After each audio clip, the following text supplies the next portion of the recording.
मेरे प्रिय विद्यार्थियों, पीडीएस ग्रुप ऑनलाइन में आपका स्वागत है। मैं आपको कक्षा 10 की मैथ पढ़ा रहा हूँ। मैथ में जो आपका अभ्यास है वह बहुपद से रिलेटेड है। तो बहुपद में आपको पिछले वीडियो में बहुत सारी चीज़ें बताया, जिनमें से आपका आज है एक टॉपिक।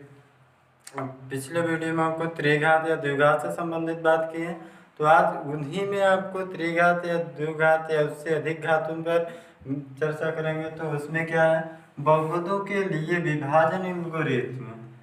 जो बहुपद आएंगे उनमें विभाजन एल्गोरिथ्म के विषय में बात करेंगे। तो विभाजन एल्गोरिथ्म में क्या होता है, आपका विभाजन का मतलब भाग देने से है, तो भाग देकर ही बात करेंगे सवालों में। तो जैसे कह रहा है, पहला आपके सामने सवाल लिखा है, जांच कीजिए कि क्या x माइनस 3 पी एक्स का फंक्शन एक्स क्यूब जो इतना लिखा गया है या एक गुणनखंड है, इसका एक गुणनखंड ये है कि नहीं है, नहीं, ये जांच करनी है।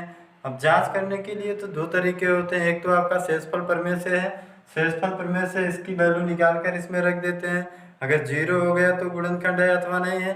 लेकिन यह विभाजन एल्गोरिथ्म है, तो विभाजन एल्गोरिथ्म जो है उससे देखेंगे, यानी भाग देकर देखते हैं। भाग देंगे तो क्या प्रोसेस होना चाहिए, तो भाग देने पर शेष ना बचे। अगर हम इससे भाग देंगे इसमें, तो इसका अगर कोई शेष नहीं बचता है तो यह आपका क्या है, इसका एक गुणनखंड है अथवा नहीं होगा ना। तो सवाल है x माइनस 3 में जब भाग देंगे x cube minus 2x² plus 3x minus आपका 18।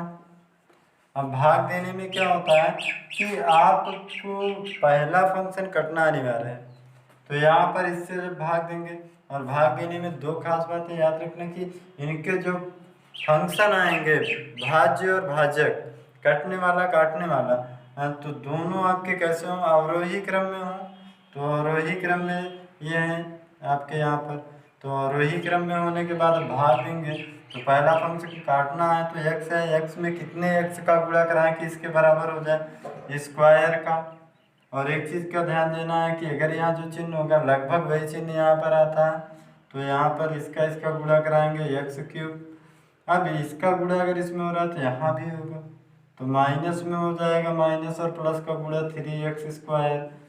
घटाने पर एक चीज़ होता है कि चिन्ह बदल जाते हैं, ये माइनस हो गया ये प्लस हो जाता है, तो पहला फंक्शन कटना अनिवार्य है तो कट भी गया यहाँ पे।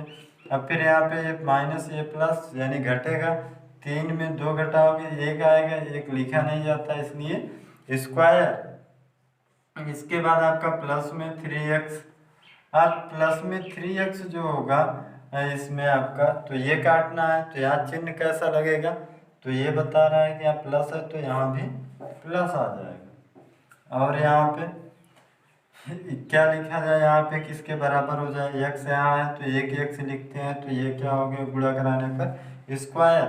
अब इसका भी गुणा इसी में होगा तो माइनस 3x, ये चीज़ हो जाएगा कि यानी कि इसका जब इसमें गुणा होगा प्लस माइनस माइनस 3x। अब क्या होता है, घटाने पर जुड़ जाएंगे, तो ये कट गया आपका, ये प्लस में दोनों है तो जुड़ेंगे 3 3 6x। अब ये प्लस में है यानी कि यहाँ क्या आएगा, प्लस आता है। फिर यहाँ पे x है, x मैच कर रहा है, केवल 6 की प्रॉब्लम है, तो यहाँ क्या करते हैं 6। अब इनसे क्या है, गुणा कराएंगे तो आपका पहले एक उतार लेते हैं इसे, अब गुणा कराएंगे 6x आपका 3 6 18 माइनस का 18, घटाने पर क्या है चिन्ह बदल जाएंगे, अब दोनों कट गए। यहाँ पर शेष क्या बच रहा है, शून्य, इसलिए यह क्या है x माइनस 3 एक गुणनखंड है। ये एक गुणनखंड है आपका x cube minus 2x² plus 3x minus 18 का, यानी जो ये फंक्शन आया था इसका एक गुणनखंड है ये। तो आपका ये तो प्रूफ हो गया कि गुणनखंड है विभाजन एल्गोरिथ्म में। अब इसके बाद आपका विभाजन एल्गोरिथ्म में एक बात ये भी होती है कि आपका क्या भाज्य भाजक और शेषफल में जो संबंध होता है उसे भी अगर हम यहाँ पर देखेंगे, तो आपका क्या भाजक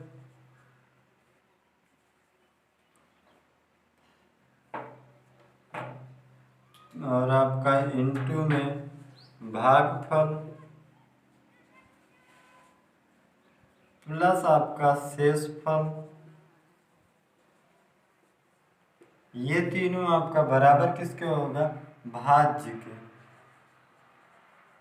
यानी कटने वाले के बराबर होता है। अगर हम इन दोनों का गुणा कराएंगे और हम जो शेष बचता है उसे हम जोड़ देते हैं तो यह आपका भाज्य यानी कि कटने वाली जो संख्या होगी उस संख्या के बराबर होता है। तो ये आपका विभाजन एल्गोरिथ्म का एक प्रमेय है। तो उम्मीद करते हैं कि ये समझ में आया होगा सवाल। तो इसी प्रकार से एक अगले सवाल को देखते हैं। जो इसमें आपका सेकंड एग्जांपल है वह क्या है आपका 2x⁴ minus 3x³ minus 3x² plus आपका 6x माइनस 2 के सभी शून्यक ज्ञात कीजिए यदि आपको इसके दो शून्यक √2 और -√2 ज्ञात हो तब। यानी कि सभी शून्यक का मतलब क्या हो गया, x की वैल्यू कितनी होंगी, यहाँ पर x की जितनी घात होगी मैक्सिमम उतने वैल्यू होंगे यानी उतने शून्यक होंगे। तो एक तो दिया है, दो दिया है, दो और चाहिए हमें। तो दो ज्ञात करने के लिए क्या करते हैं, अगर हमें दो शून्यक दिया गया हो तो एक समीकरण के रूप में बना सकते हैं। तो हम एक चीज़ यहाँ पर पढ़े हैं, इनके हल में देखेंगे कि x माइनस अल्फा और x माइनस बीटा बराबर आपका 0। आपको बताया था समीकरण ज्ञात करना अगर आपके सामने मूल दिए गए हों तो। उसी प्रकार से इसके चार मूल होंगे जिसमें से दो हमें पता है, इन्हें रखते हैं यहाँ पे x माइनस √2 और x ये माइनस है तो यहाँ पर रखेंगे -√2 तो +√2 हो गया बराबर 0। तो यहाँ एक ब्रैकेट में a माइनस बी, एक ब्रैकेट में प्लस बी है यानी a² माइनस b² होगा इस रूप में बराबर 0। x² -2 बनेगा। ये चीज़ आपका एक समीकरण बन गया। अब हमें दो मूल ज्ञात करना है तो विभाजन एल्गोरिथ्म में लगाएंगे, यानी कि इसमें हम इससे अगर भाग देंगे तो जो इससे कटकर बनेगा वह द्विघात समीकरण बनेगा। जब द्विघात समीकरण बन गया तो वहाँ से सवाल को सॉल्व कर सकते हैं। तो भाग देने में क्या होता है आपका x² -2 से जब भाग देंगे तो सवाल है 2x⁴ माइनस 3x³ माइनस आपका 3x²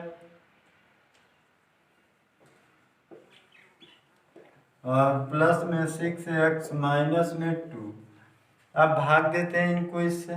जब भाग देंगे तो क्या होता है, तो यहाँ पर लेना पड़ेगा 2 और x² है, x⁴ है तो स्क्वायर लेंगे तो गुणा कराएंगे 2x⁴ इसका यहाँ पे, इसका भी होगा तो माइनस में 2 दूना 4 x², घटाने पर चिन्ह बदल जाएंगे तो ये माइनस ये प्लस ये कट जाएगा। यहाँ आपका प्लस माइनस घटेगा, घटने के बाद आपका 4 में 3 घटाओगे एक लिखा नहीं जाता इसलिए आपका हो जाएगा क्या x²। एक चीज़ यहाँ पर ध्यान देंगे कि यह घट नहीं सकता। क्यों नहीं घटेगा, क्योंकि आपका क्या है एक स्क्वायर है, एक क्यूब है, सजाती फंक्शन नहीं है तो घटेगा नहीं। तो ये वैसे लिख दिए जाएंगे तो ये तो हमारा उतर जाएगा -3x³। लेकिन ये दोनों देखेंगे तो यहाँ से ये दोनों सजाती बन जाएंगे तो ये घटेगा यहाँ से। और जब घटेंगे तो घटाएंगे 4 में से 3 यहाँ घटेगा, एक आएगा लिखा नहीं जाएगा, प्लस में स्क्वायर, ये चीज़ बन जाएगा। तो अगला फंक्शन उतार लेते हैं x। अब यहाँ पर माइनस है तो यहाँ क्या लगने वाला है माइनस। अब यहाँ 3 है, इसमें 3 नहीं है तो 3 यहाँ लेना पड़ेगा। अब यहाँ स्क्वायर है, यहाँ क्यूब है तो एक x लेंगे तो गुणा कराएंगे तो माइनस में 3x³ बनेगा। जब इसका यहाँ गुणा होगा तो माइनस माइनस प्लस 2 3 6x, घटाने पर चिन्ह बदल जाएंगे यानी कि ये प्लस हो गया ये माइनस हो गया, ये तो कट गया आपका। यहाँ देखेंगे ये माइनस में ये प्लस में है तो इससे ये कट गया आपका, बचा क्या x² माइनस में यहाँ बचा है 2 उतार लेते हैं। अब क्या करेंगे कि ये दोनों बराबर है तो एक बार ले जाएंगे प्लस आपका 1, तो यहाँ पे x² इसका इसका गुणा होगा तो आगे गुणा होगा -2, घटाने पर चिन्ह बदल जाएंगे, ये भी कट गया ये भी, शेषफल 0।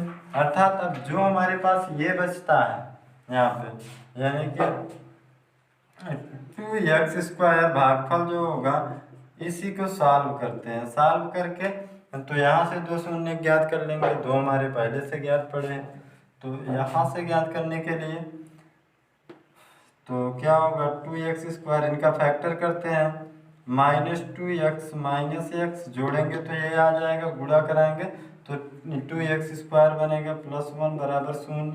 इन दोनों से 2x कॉमन होगा तो बनेगा x -1। यहाँ से -1 कॉमन लेंगे तो x -1 बराबर 0। तो दो चीज़ें x -1 और 2x -1 बराबर 0। तो यहाँ पर एक बार इसे 0 के बराबर दिखाएंगे तो x -1 बराबर 0, तो x बराबर क्या आया 1। जब इन्हें 0 के बराबर दिखाएंगे 2x -1 बराबर 0, तो 2x बराबर क्या बनेगा 1 बनता है, x बराबर 1/2। तो एक शून्य तो क्या मिला हमें 1/2 और एक मिला 1 और 2 यहाँ दिए थे। तो इस प्रकार से चारों शून्य ज्ञात हो गए। कहा था सभी शून्य ज्ञात कीजिए, तो इस प्रकार से बनेंगे। तो ऐसे आपको सवाल कुछ दिए जाएंगे जिन्हें आपको सॉल्व करना है। यानी अगर कुछ शून्य दिए हैं यहाँ पे तो उनको क्या है एक हम समीकरण के रूप में प्राप्त कर लेते हैं, तो उनसे हम क्या है भाग देंगे इस पूरे वाले फंक्शन में। जब भाग देंगे, जैसे इससे हम प्राप्त किए ये, तो जब ये आ गया तो इससे हम इस पूरे वाले में यहाँ भाग दे रहे हैं। भाग देते हैं इसलिए कि अगला फंक्शन जो हमारा बनेगा वह द्विघात समीकरण के रूप में बन जाता है। बनने के बाद आपका इसका फिर से फैक्टर कर लेते हैं। जब फैक्टर करेंगे तो यहाँ पे इस प्रकार से वैल्यू प्राप्त हो जाएगी। तो ये दो शून्य हो गए और दो पहले से ज्ञात करते हैं। तो उम्मीद करते हैं कि ये आपको समझ में आया होगा। तो चलते हैं कुछ और देखते हैं।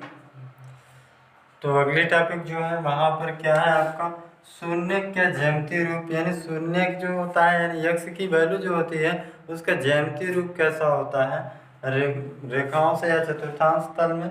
तो जैसे हम आपको यहाँ पर बताते हैं किसी बहुपद f(x) के लिए y बराबर f(x) के ग्राफ दिए गए हैं। यानी इसके लिए इसका ग्राफ दिया गया है जो यहाँ पर हम आपको बना के दिखाए हैं, दिए गए हैं। प्रत्येक ग्राफ में f(x) के शून्यकों की संख्या ज्ञात कीजिए। प्रत्येक ग्राफ यानी जितने भी ग्राफ हैं उनमें f(x) जो हमारा है इस f(x) में कितने शून्य आएंगे उनकी वैल्यू ज्ञात करनी है। f(x) के अगर शून्य ज्ञात करने हैं तो यहाँ पर हम देखते हैं जो हमारा ये बन जाता है, ये आपका x अक्ष होता है और ये हमारा y अक्ष होता है।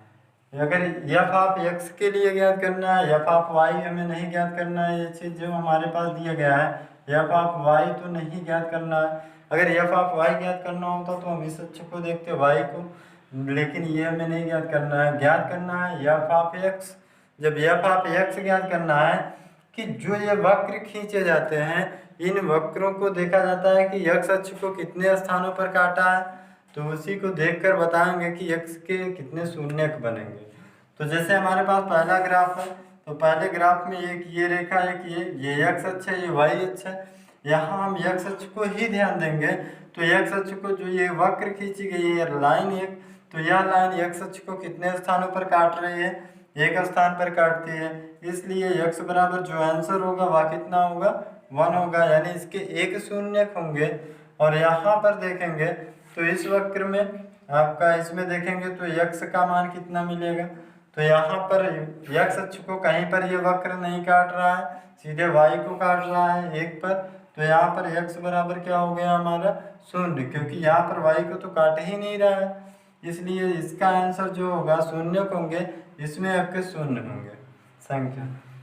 अब आपके तीसरे वक्र में चलते हैं। तो तीसरे वक्र में क्या बनता है हमारा, तीसरे वक्र में x अक्ष को कितने स्थानों पर काट रहा है, तो x अक्ष को एक स्थानों पर काटता है, y को 2। तो हमें y लेना नहीं है क्योंकि f(x) के ज्ञात करना है। तो यहाँ शून्यांकों की संख्या इस ग्राफ में कितनी बनेगी, एक ही बनेगी। तो आगे चलते हैं यहाँ पे इस ग्राफ में x बराबर कितने शून्यांकों की संख्या बनेगी, 2 बनेगी, क्योंकि यहाँ काट रहा है और यहाँ पर, इस प्रकार से। और अगर हम आगे देखते हैं इस वाले में तो यहाँ पर x बराबर क्या मिलने वाला है, तो यहाँ एक तो यहाँ काट रहा है x अक्ष को, दूसरा एक इस पर काट रहा है, एक इस पर, अर्थात x अक्ष को 3 स्थानों पर काट रहा है। तो शून्य कितने बनने वाले हैं, 3 बनेंगे। यह आपका एक दीर्घवृत्त के रूप में आया है। यहाँ x बराबर कितना बनेगा, तो यहाँ x बराबर 2 बनेगा, क्योंकि x के अक्ष को एक बार यहाँ काटता है एक बार यहाँ पर, तो इसलिए x बराबर 2 शून्य। तो इस प्रकार से ग्राफ के जो शून्य होंगे इसी प्रकार से अगर यही चीज़ यहाँ पर ये कह दिया जाए कि x बराबर एफ ऑफ वाई, तो इसका कहने का मतलब है यानी कि यहाँ पे हम क्या करेंगे, एफ ऑफ वाई के लिए ज्ञात करेंगे। अगर एफ किसी बहुपद एफ ऑफ वाई हो तो उसके लिए अगर बात करेंगे तो क्या देखा जाएगा हमें, तब हम देखते हैं कि वाई अक्ष को कहाँ काट रहा है। तो वाई अक्ष को काटेगा तो वाई अक्ष के लिए शून्य अंक की बात हो जाती है। फिलहाल इसमें जो ग्राफ खींचे थे वह सभी एक्स अक्ष के लिए थे।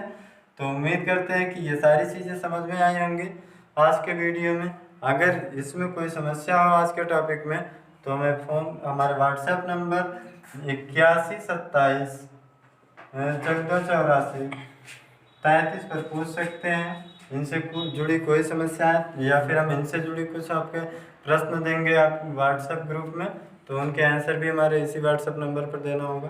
तो आज का वीडियो बस इतना ही। सब्सक्राइब कीजिए हमारे चैनल को और बेल दबाना ना भूलें ताकि अगले वीडियो का नोटिफिकेशन आपको आसानी से मिल सके।